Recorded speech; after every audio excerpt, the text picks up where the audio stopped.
한국사 자격증을 준비하셨던 분이라면 공부를 하며 연개소문의 업적은 익히 들어왔을 것입니다.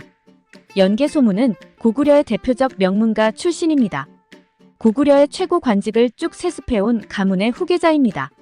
그러나 연개소문에 대해서는 여러 가지 견제를 받아 부친의 자리를 이어받지 못하고 있었습니다.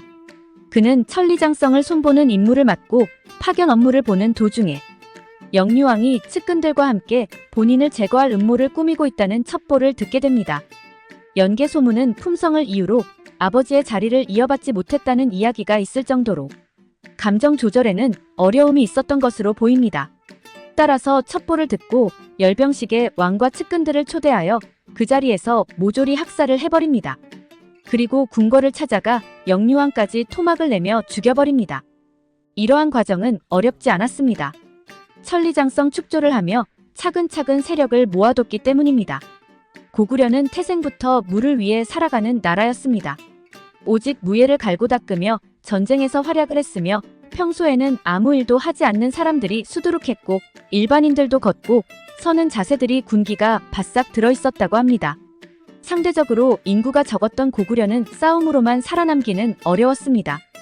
그래서 역대 왕들은 모두 세력 균형을 전략으로 살아가고 있었습니다.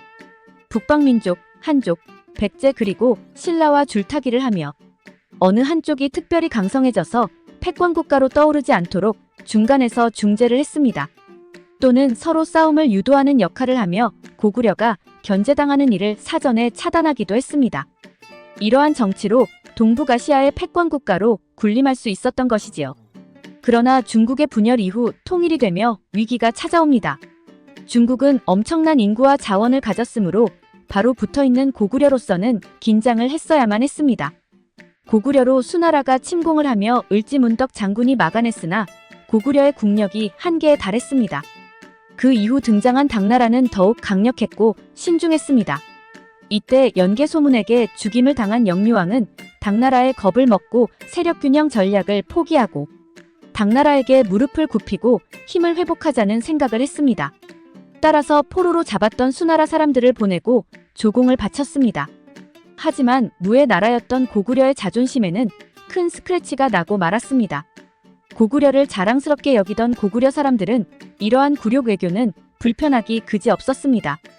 연개소문은 나약해 빠진 왕이 다스릴 나라가 아니라는 명분으로 쿠데타를 일으키게 됩니다. 영유왕을 죽이고 보장왕을 허수아비로 세워놓고 대중국 강경책을 펼칩니다. 그리고 남방 진출책을 세워 백제와 신라를 압박했습니다. 이렇게까지 몰아붙이자 존망의 기로에 놓인 신라는 당나라와 힘을 합치게 됩니다.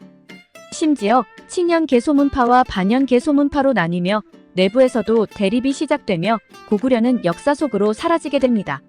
삼국사기의 저자 김부식은 연개소문에 대해 임금을 시해하고 대국에 반항한 악당으로 평했지만 신채호는 당나라의 침입을 당당히 물리친 불세출의 영웅이라 평했습니다.